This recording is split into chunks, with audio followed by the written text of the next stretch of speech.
Aniya na ang mga dagkong balita sa Balitang Bisdak karong Martes.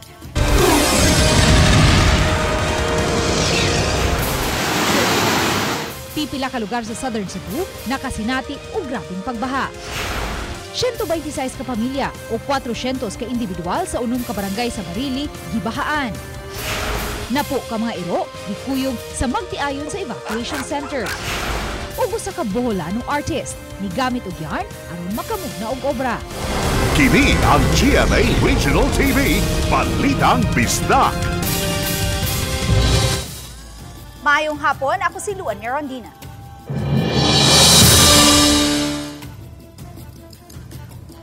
Usang namatay sa Carcar City samtang pipila ka mga barangay ang nakasinati og pagbaha tungod sa bagyong Verbena nga mitadla sa probinsya sa Subo kaganihang kadlawon.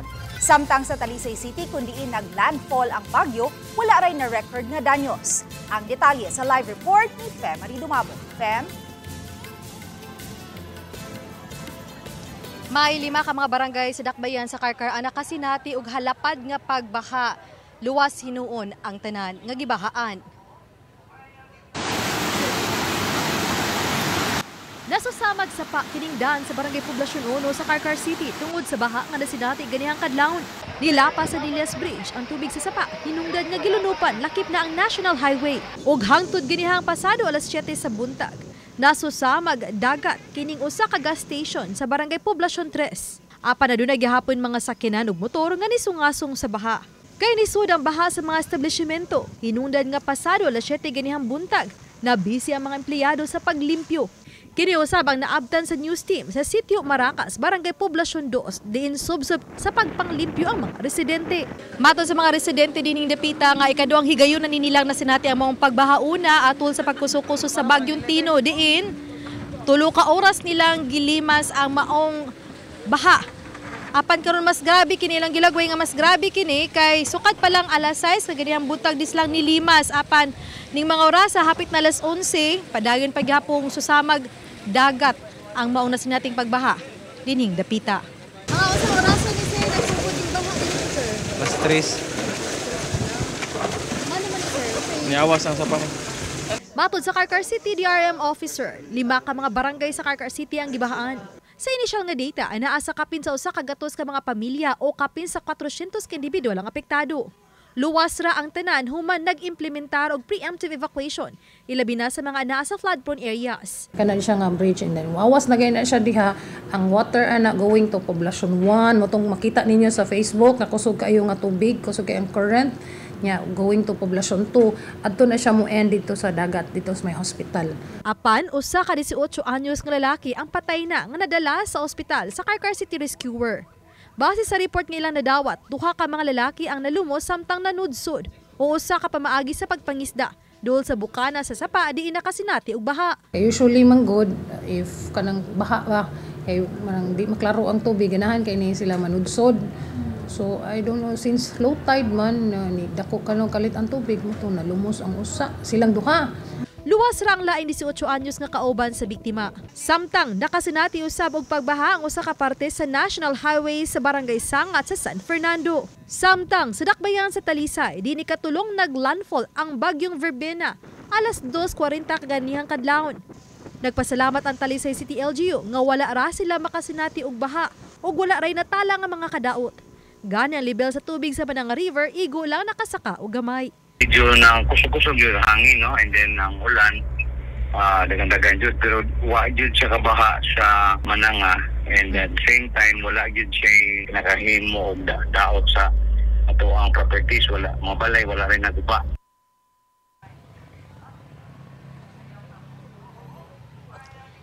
May padayon ang pag-consolidate sa Carcar City LGU sa danyos nga nahimo sa baha tungod sa bagyong Verbena. Samtang may sa ato ang nahitmutangan karon dinhi sa gawas nga bahayan sa Pier 1 dinhi sa dakbayan sa Subo. Sa ato ang likod nyo makita ang dagsa sa mga pasahero nga naglinya diha sa ticketing office aron mangyawat nga makalukat na og ticket aron makalarga na usab silang tagsa-tagsa ka mga padulngan human nga gipaybaw kaganihang alas 3 sa hapon sa Cebu Port Authority nga resumed na ang tanang mga canceled nga mga biyahe sa barko tungod sa bagyong Verbena. Human usab nga gilibkas na sa pag-asa ang storm signal number 1 dinhi sa Central Visayas, sa Eastern Visayas ug uban pang bahin sa Mindanao. Hinungdan nga katong mga barko nga gikan dinhi sa Sugbo nga padung sa Eastern Visayas ug sa Mindanao ang resume na usab ang biyahe, samtang ang mga barko nga gikan diri sa Sugbo ug padung pa dito sa Western Visayas ang resume pa paibaw sa Seaport Authority nga ugma pa mo resume ang biyahe. May Daghang salamat, Femari Dumabo. Samtang 126 ka mga pamilya sa unom ka mga barangay sa lungsod sa Barile apektado sa pagbaha mugna sa bagyong Verbena. Ang report ni Alan Domingo. Kini ang sitwasyon nga naabtan sa GMA Regional TV Balitang Bisdak sa mga barangay sa lungsod sa Barile nga gisanapan sa baha human miigo ang bagyong Verbena. Matod sa Municipal Disaster Risk Reduction Management Officer nga nagsugod pagbundak ang uwan alas 2 hangtod sa alas 3 kadlawon nga miresulta sa pag-awas sa Santa Ana River nga misanap sa kabalayan haduol sa sapa. Although naaraman noon sa mga highway, but ang uban pod kanang wala man gyud sila magdahom kay sa previous nga mga bagyo dili na nakataas ang tubig nila, so wala sila ikuan sa ato ang kuan nga preemptive evacuation. Sa barangay poblasyon naabtan namo si Jerome Cañete nga nagbitbit sa mga manok, igtatari og mga himungaan nga nangalumos sa baha. Maabot sa 70 ka mga manok ang napildi sa katalagman kay wa na nila maluwas sanglit giuna nila ang kinabuhi sa ilang pamilya. Pag awas sa suba god, wala na mo tabang di mga among mga pamilya sa among giuna. Pagbalik mo di naman mada, kay ianod mo misog. Sa barangay Gibuangan, nangadanyos usab ang mabutang sa mamlupyo human gianod sa baha. Pagdakos tubig, ari adimi. Tapos kay among gipadulungan hinoon, mo may napuras tubig. Nga wala tanim mo dito sa kanan dito nangalumos yun. Mga hayupan, apil na usab ang makabtangan o mga butang sama na lang niining kingkab nga gibanla sa baha dinhi sa barangay San Rafael sa lungsod sa Barile sa Cebu. Samtang sa barangay San Rafael, gipang anod usab kining mga sakinan. Problema sa tag-iya kay gidatadatahan pa niya kining kingkab nga gianod sa baha. Puti naman ito kuwas dagat na dire. Ang ning wani gyud mahipos nga butang. Ambot gani sir. Saon ni. Ang asak makina ani kay gi paayo mo kun igos ko anta mekaniko. O ya datahan pa patay tanay sa motos kompanya ani. Si Chodoro Abapo mipabuhagay sa iyahang sentimiento tungod kay way kalutsan sa tubig ang ilang dapit. Bisag mo ato pa ka sa likod, wala kita ni. Wa gyud ni drainage way kagausanan ng tubig mo lagi ta na mong gihangyo last time nga. Hopefully ba nga tagaan taon ni kagausanan ng tubig kay ang tubig manggod mangitay siya kagianan din. Sa data sa Municipal Disaster Risk Reduction and Management Office, way nakalas ug way na missing nga molupyo sa mga apektadong barangay sa baha. 126 ka mga pamilya o kapin sa 400 ka individual ang napiktuhan sa baha nga gipahiluna sa mga evacuation center. Timing lang ito nga I think 1.7 by 12:44 ganihang buntag. 1.7 na nato ang high tide. So nagsugat. Kauban si Clover Lumayag, ako si Alan Domingo. Balitang Bisdak. Kapin sa 1 million ka mga baril sa tubig matag square kilometer. Kini ang nabubuo nga awan sa bagyong Verbena sa Southern Cebu matod sa pag-asa. Hinungdan sa nasinating halapad nga mga pagbaha. Ani ang report. Natala ang labing daghang nabubuo nga awan sa lungsod sa Dumanhog base sa automated weather station sa pag-asa sa maong dapit nga niabot sa 201 mm o 1,050,000 ka mga baril sa tubig matag square kilometer gikan sa alas 8 sa buntag kagahapon, November 24, hangtod kaganihang alas 8 sa buntag, November 25.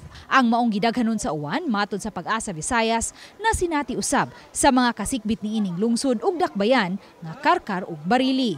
Samtang sunod nga labing daghang nabubuong awan natala sa automated weather station sa Pag-asa sa lungsod sa Bilar, Bohol nga niabot sa 151 mm kon 755,000 ka mga baril sa tubig matag square kilometer. Samtang sa Pag-asa Mactan, natala ang 52.3 mm nga gidaghanon sa uwan. Hinay man ang dalang hangin sa Bagyong Verbena, itandi sa Bagyong Tino, apan mas daghang panimay sa isla sa Panganan, Lapu-Lapu City ang nahiagom og danyos.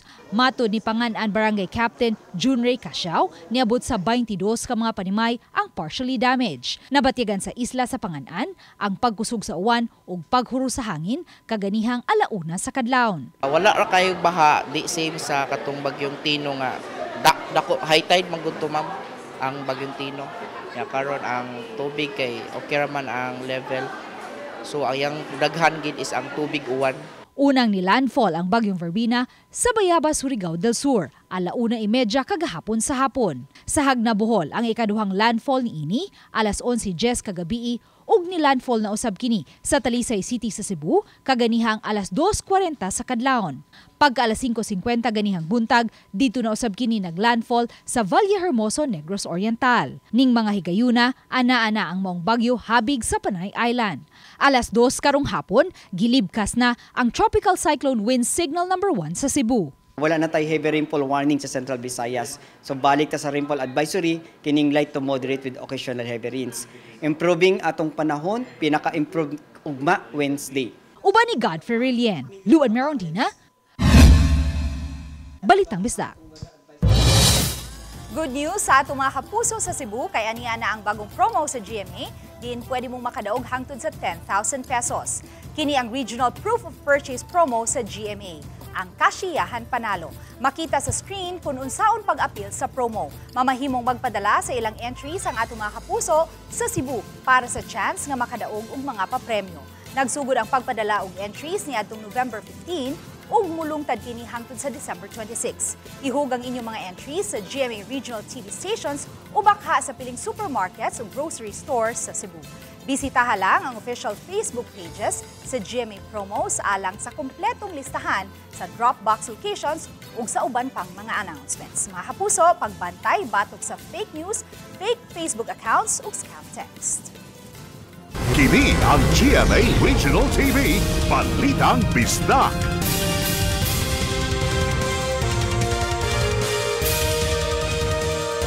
Kini ang GMA Regional TV, Balitang Bisdak. Nada sa baha nga mugna sa Bagyong Verbena ang usa ka lalaki sa La Libertad, Negros Oriental. Padayon pa siyang gipangita. Ang detalye sa report ni Orchids Lapingkaw. Lapaw na! Nilapaw na! Ang 61 anyos nga lalaki nadala sa kusog nga bulog sa tubig baha sa Barangay Pakuan sa La Libertad, Negros Oriental kagahapon sa hapon.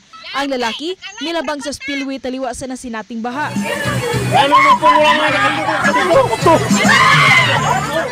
Wala man makuha isa kamera, apan madungog ang syagit sa iyang anak nga babayi, dihang nakita ang naitabo sa iyang amahan. Misuway pa sa pagtabang ang mga tao nga naa didto, apan pakya sila sa pagrescue sa biktima.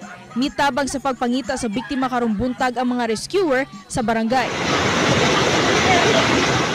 Sa video nga kuha sa anak ka si Jonaline, makita ang amahan nga milabang sa spillway nga naka-helmet. May pipila ka mga tao nga milabang usab sa spillway. Wala magtuwang anak, nga sa dihang milabang na ang amahan, madala kini sa tubig. Naglao mga anak nga magitang buhi ang iyang amahan. Samtang lisudusab ang paglabang sa mga residente, human gibaha ang karsada sa Barangay Buena Vista, Gihulngan City, Negros Oriental. Kini human miapaw ang spillway sa lugar. Sa drone video, makita ang kalapad sa baha sa Barangay Buena Vista. May pipila ka mga balay sa sitio Bateria, Barangay Poblasyon nga naabtan sa baha. Matod sa CDRMO sa Gihulngan, nagpatuman sila og preemptive evacuation apan may pipila ang wa mituman niini. Samtang dili maagian ang karsada sa Canlaon City human miawas ang spillway. Tungod niini, sub-sub ang monitoring sa LDRMO aron did-an ang planong mulabang sa spillway. Matod sa Negros Oriental PDRMO, padayong suspendido ang face-to-face classes karong adlaw. Subay sa kamanduan ni Governor Manuel Sagarbarria. Gawa sa mga essential workers, suspendido gihapon ang trabaho sa probinsya karong adlaw. Ako si Orchids Lapingkaw, Balitang Bisdak. Nabatiyagan sab sa norteng bahin sa probinsya sa Subo ang epekto sa Bagyong Verbena. Ang report ni Nico Sereno. Menos na ang mga tao nga naabtan namo sa barangay Kotkot, Liloan, pasado alas 8 kagabi. Kay kadaghanan naka-evacuate na tungod sa bagyo. Ang lugar, usa sa grabing gilunupan ni adtong bagyong Tino. Gani makita pa ang gibili ni ining danyos, grabing lapok ug napondo pa nga mga basura. Matud sa uban, nagpabilin lang sab sila kay aron mabantayan ang ilang kabtangan. Sabot mo ito, yung unikap nga, kung muda ko ng tubig, sibat na mo dire. Pero kaya may kaplo rin na nga inig muda ko kanang pwede mamalhin na mudaan. Pero sige na ko, sige lang kap, kung muda ko ng tubig, mamalhin na sinyo ha. Naan mo ko experience atong unang baha, nga nilihok sad sila. Mas malipay sila nga na ay tragedy ay baha, kay makahimo man sila nga isira kay wa may mga tao. Kay very good. Na trauma na may atong baha. Pero ikaw magpabili lang ka nga rin. Oo, bili lang ko. Ano man siya? Kay lisod na kay biyaan akong balay na pa may makuan god. Kapay madagay not. Bisan layo sa barangay Kotkot, sa Liloan Central School sila mibakwit nga moabot 4 kilometros pa ang distansya. Bisan nagkalawom ang kagabhion, daghan pa ang nag-abot-abot sa eskwelahan. Sa Danau City, kapin sa 4,000 ka mga tao ang namakwit usab sa 32 ka mga evacuation centers. Lakip na sa Danau Central School. Apan wala una gipagamit ang first floor nga mga classrooms ug ang ibabawng andana ra. Kinitungod kay pag-igo sa bagyong Tino, lakip ang mga rooms sa ubos nga gilunupan. Mga pasado launa sa kadlawon sugod nga nabatyagan ang puwersa ni bagyong Verbena. Kusog ang bundak sa uwan ug usahay muhuros usab ang kusog nga hangin. Hangtod nga mibuntag, babatyagan gihapon pupanagsa ang paghuros sa hangin. Mga alasay sa buntag, naabtan namo ang DRRM personnel nga misusi sa parte sa Kotkot River, utlanan sa Liloan ug Compostela. Usasab kini sa grabe nga misuyla pag-igo sa bagyong Tino nga milunop sa ubay-ubay nga mga panimay. Kotkot River okay, mo overflow niya balik. Pero wala ra po. So far wala man sir. Since 10 PM pa man nag-monitor. Samtang sa Danau City, gihangup sab sa mga opisyales nga wala kaayoy na apektuhan sa bagyong Verbena. Apan importante na lang sab gyud kuno nga nanagana og daan. Nakita na to nga dunay possibility sa gikusgo na tong uwan na nagida kong possibility nga mo baha yun kay ang atong mga drainage na to is wa pa man na to maato og diklag. Kaluoy sa Dios mura og na-spare gid mi.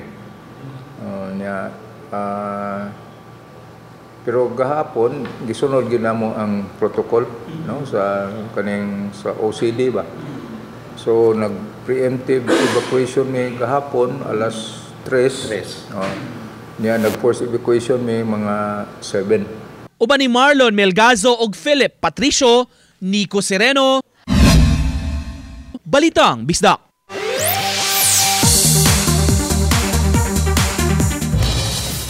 Nirampa sa black carpet premiere ang cast sa KMJS Gabi ng Lagim the Movie. Dressed in shades of red ang mga bida sa horror trilogy. Si Miguel Tan Felix alang sa Poco, si Sanya Lopez sa Berbalang, samtang si Jillian Ward sa Sanib. Spotted usab si award-winning Kapuso broadcast journalist na si Jessica Soho. Full support usab sa premiere sila si Kapuso stars Dingdong Dantes, Barbie Forteza, Isabel Ortega, Jack Roberto ug uban pang sparkle artist. Lakip na ang newest addition to the fam nga si Eman Bacosa Pacquiao. Nitambong usab sa premiere si National Artist for Film and Broadcast Arts, Ricky Lee. GMA Network Senior Vice President ug GMA Pictures President Attorney Annette Gozon Valdez. GMA Pictures Executive Vice President ug GMA Public Affairs Senior Vice President Nessa Valdulion. Ug Sparkle First Vice President Joy Marcelo.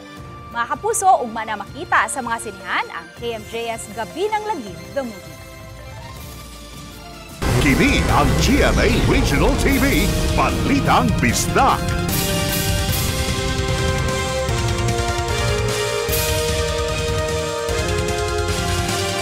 Kini ang GMA Regional TV, Balitang Bisdak. Bagyong Verbena nagdala usab og uwan sa tibok gabii sa probinsya sa Bohol. Sa lungsod sa Hagna naglandfall ang bagyo pasado alas 11 kagabi. Tungod niini nasinati ang grabing uwan. Moabot sa 345 ka pamilya ang ipabakwit sa 13 ka mga lungsod. Tungod sa daotang panahon, suspindido gihapon ang klase sa tanang level sa probinsya. Aduna usay pipila ka mga dapit ang nakasinati og baha. Apil na dinhi ang mga nagpuyo sa Barangay Loreto, Cortes ug Barangay Tupa sa Antiquera. Usa ang balay sa pamilyang Kukilya nga nasudlan sa baha. Maayo na lang kay nakabakwit sila. Amin. At tubig, daghang tubig kay kusog uwan. Moy nakakuan to kay baha sa tungod sa tubig. Amin. Samtang upat ka balay sa Tagbilaran City ang nasunog, samtang nasinati ang bagyong Verbena. Matod sa BFP Tagbilaran City, nahitabo ang sunog alas 3 kaganyang kadlawon sa Puro 4, Gasanay Village, Barangay Cogon. Sa inisyal nga investigasyon, posibleng nagsugod ang sunog sa naka-charge nga laptop nga nagbilin og kapin sa 400,000 pesos nga danyos. Bisan challenging ang pagpamakwit panahon sa bagyo, gisiguro ni ining magtiayon sa lungsod sa Liloan nga madaang ilang napu ka mga iro aron makalikay sa disgrasya. Duna di ay nahitabo kanila atol sa bagyong Tino. Maong karon, naniguro na silang daan. Ang report ni Nico Sereno. Laom na ang kagabhion sa Liloan Central School na dapit ang among pagtagad sa babay nga miistar sa sud sa daw hawla kilid sa classroom. Didto na siya natulog, uban ang mga iro nga matag karon og unya, makamata ug muusig sa mga lumalabay. Napo ka mga iro ang gidala nila sa evacuation center. Maayo na lang kuno, dunay istruktura sa eskwelahan nga daw dakong cage aron temporaryong kabutangan sa mga alaga. Matud ni Haji nga nagpuyo sa Barangay Kotkot, grabe ang baha pagbagyong Tino ug naglisod sila pagluwas sa tanan nilang binuhi. 4 yung patay sa amin, bali kasama po sa 5. Okay. 5. Tapos, bilis ba yung taas ng tubig ba? Hindi na kaya, sir. Kasi sa sobrang dami nung i-rescue ko. Tapos, mataas yung seconds lang ba yung pagtaas ng tubig ba? Hindi na kaya. Kaya pinilit ko sa mga aso na lang ako nag-focus. Kasi meron man ako, sir, na 20 plus na panabong na manok ba. Hindi ko na rin na-rescue. Hindi ko na inano. Kaganihang buntag na abta namo ang magtiayon, busy sa pag-atiman sa mga fur babies. Gisiguro nila nga makadala sa evacuation center og dog food aron dili sila magutman. Upat sa ilang mga iro ang namatay pagbagyong Tino nga alang kang Ruby, lisod pagyod dawaton. Kasi nalunod jud ko. Kaya murag gipilian sa kumpares bang kinsay unahon niya, madto siya sa cage, buyan niya ang akong iro or ako iyang unahon. Kay nagluwas masad ko sa akong bag una mong nanganak. Mana nga ako na sa jud niya. Siguro basig time na pudto nila. Human sa pag-igo ni bagyong Tino, gipasagop una nila sa shelter ang upat pa nila ka mga alaga aron mas maatiman pasab. Bisan ganig kami kanang sa mga stray dogs lang. Na amang bati man gani mi. Makita namo, pakauno namo. Unsa pa ka na kami joy nagpadako. Sakitan mo gud mga matay. Dili lalim sa mot pagdungan. Okay ra gitong nasakit sila nga amo silang nabuhat na mo ang tanan nya kanaina ng bagyo. Unya wala murami walay nabuhat. Human sa kasinatian pagbagyong Tino, matud pa siguro na gyud nila nga matag dunay magpadong nga bagyo, makabakwit na gyud sila sa luwas nga lugar. Syempre kuyog ang tanang alaga, nga bisan challenging ang pagdala ug pagpabalhin, importanteng masiguro nga layo sa kakuyaw kanunay. Uban ni Marlon Melgazo ug Philip Patricio, Nico Sereno, Balitang Bisdak. Bida sa Filipino Heritage Night sa NBA ang Filipino-inspired jersey. Karong tuiga, extra special ang celebration sa Phoenix, Arizona, sanglit matag ticket buyer makadawat sa maong jersey. Gidisenyo kini sa usa ka Pinoy nga si Joven Bautista, umas na ila sa artist name nga Gory. Nagdako sa Valenzuela si Joven ug nibalhin sa US niadtong 2017. Tungod sa iyang street art nga adunay signature nga gorilla design, namatikdan sa Phoenix Suns ang iyang obra.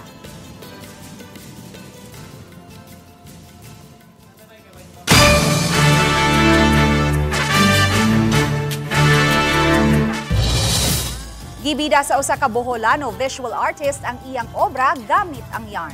Inspired by Vincent van Gogh ang iyang design, hinungdan nga nakaporma siya og pinalahi nga obra. Dugay na nga mahiligon sa art si James Lumagon. 28 anyos, taga Tagbilaran City. Gani usa sa iyang nahimong obra ang pagbuhat og ulagway sa mga iladong tao gamit ang rappers. Aduna pod siya laing obra nga nagpakita sa sitwasyon sa atong nasod.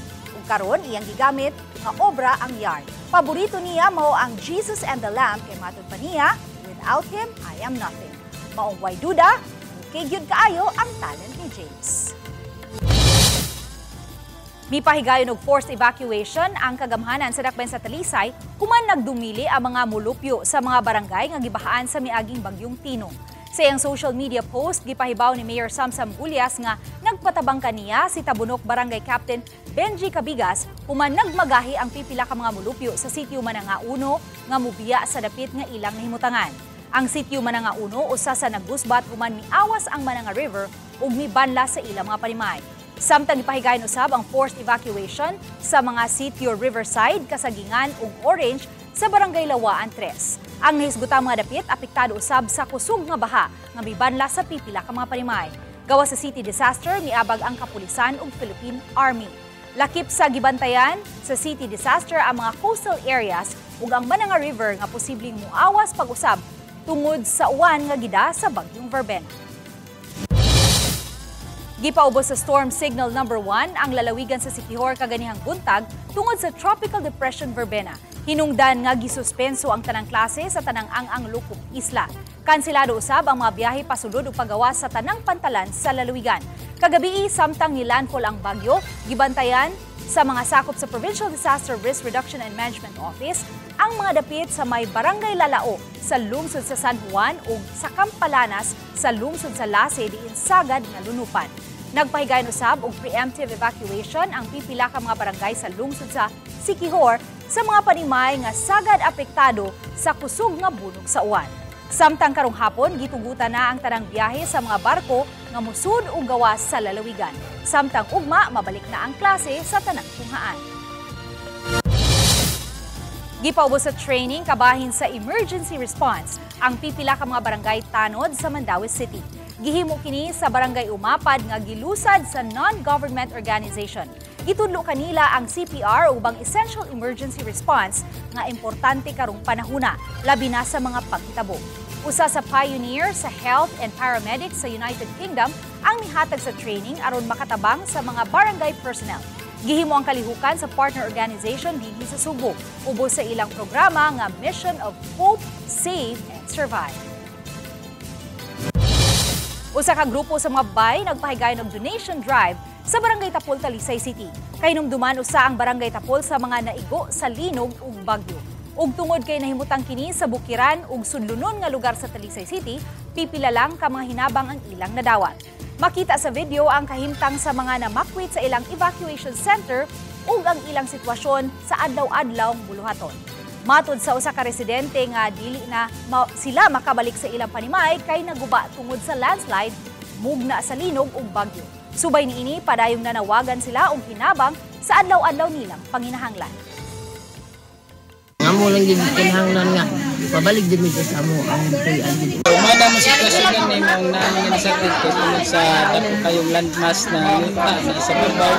Ang lang siya is isita na ang NDRR ingon ni sa muang sitio din ingon sila na high risk siya din, unlivable na ang among sitio sa kita, hindi na siya kapuyan. Beforehand, I just wanna say thank you everyone for the donations, for the cash donations, and of course sa mga in-kind goods. Thank you sa mga donors, and unta dili pa mo mapulan. Mga tinunan sa Mactan Air Base Elementary School sa Lapu-Lapu City nang hakot og medalya sa Queen Cup International Dance Championship 2025 nga gipahigayon sa Jakarta, Indonesia sa yuning buwana. Ang grade 6 student nga si Kendi Tumakay nakalangkat og 2 ka gold, 1 ka silver ug 1 ka bronze sa iyang solo performance nga quick step, waltz ug slow foxtrot. Samtang sa couple dance category nila ni L. Jancy Fritz Apawan ug Kendi Tumulak nakalangkat usab sila og 3 ka gold medal. Samtang 4th place winner sa solo medalist samba si Jezebel Artizuela. Sila si Dan John Ray Rosilas ug Alessandria Von Garces, 6th placer sa Latin American couple Juvenile 12 Cha-Cha and Jive. Ug si Mary Christ Lanoza, semi-finalist solo sa Latin America. Ang naasoy mga estudyante ubos sa paggiya sa ilang duha ka mga coach nga sila si Maria Dina Victoria Augusto ug Teresa Sanchez.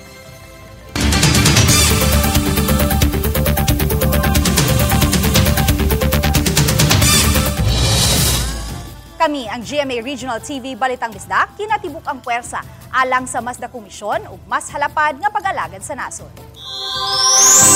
Mga kapuso, 30 days to go na lang, Pasko na. Mayong hapon ug amping mga kapuso.